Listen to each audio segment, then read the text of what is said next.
శ్రీ పరదేశమ్మ తల్లి చండిక అంతం ఆణిముత్యం రహస్యం మరియు ఊర్లో జరిగిన సంఘటనలు కథ ప్రారంభం శ్రీ పరదేశమ్మ తల్లి పీఠంలో రాత్రి జరిగిన పూజల సమయంలో ఊర్లో రహస్య పరిణామాలు చోటు చేసుకుంటాయి.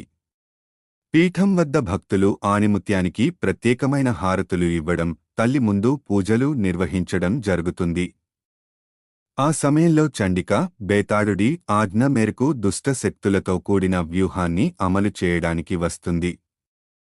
సంఘటనల విభాగాలు 1 చండిక దుర్మార్గపు వ్యూహం చండిక గ్రామంలో కొన్ని వింత పరిణామాలను మొదలుపెట్టింది. ఊరికి దుర్గంధం పల్లె నడుమ చీకటి పొగలు వ్యాపించి ఊరి ప్రజలు బిత్తరపోతారు. పసుపు కుంకుమ రంగులు మసకబారడం ఈ పూజలలో వాడే వస్తువులన్నీ రంగు మార్చి భక్తులకు అనుమానాన్ని కలిగిస్తాయి. దీపాల మసక వెలుగు ఊరి ప్రజల హృదయాలలో భయం నింపడానికి దీపాల వెలుతురు తక్కువవుతుంది.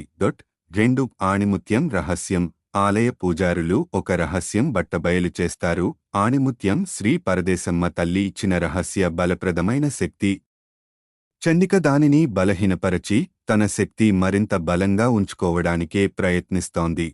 నాగసర్పం ప్రతిష్ఠ నాగసర్పం ఆణిముత్యాన్ని కాపాడేందుకు తన శక్తి అంతా ఉపయోగిస్తుంది.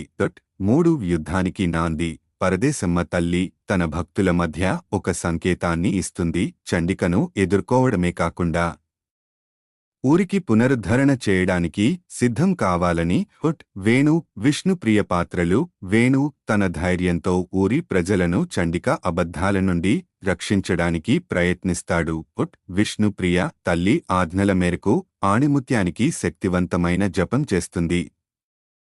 చండిక దానిని బలహీనపరచి తన శక్తి మరింత బలంగా ఉంచుకోవడానికే ప్రయత్నిస్తోంది. నాగసర్పం ప్రతిష్ఠ నాగసర్పం ఆణిముత్యాన్ని కాపాడేందుకు తన శక్తి అంతా ఉపయోగిస్తుంది. 3 యుద్ధానికి నాంది పరదేశమ్మ తల్లి తన భక్తుల మధ్య ఒక సంకేతాన్ని ఇస్తుంది. చండికను ఎదుర్కోవడమే కాకుండా ఊరికి పునరుద్ధరణ చేయడానికి సిద్ధం కావాలని. వేణు విష్ణుప్రియ పాత్రలు వేణు తన ధైర్యంతో ఊరి ప్రజలను చండిక అబద్ధాల నుండి రక్షించడానికి ప్రయత్నిస్తాడు. విష్ణుప్రియ తల్లి ఆజ్ఞల మేరకు ఆణిముత్యానికి శక్తివంతమైన జపం చేస్తుంది. మరికొన్ని వీడియోస్ కోసం ఇప్పుడే మన ఛానల్ సబ్స్క్రైబ్ చేయండి. వీడియోస్ బాగున్నాయో లేదో కూడా చూడండి.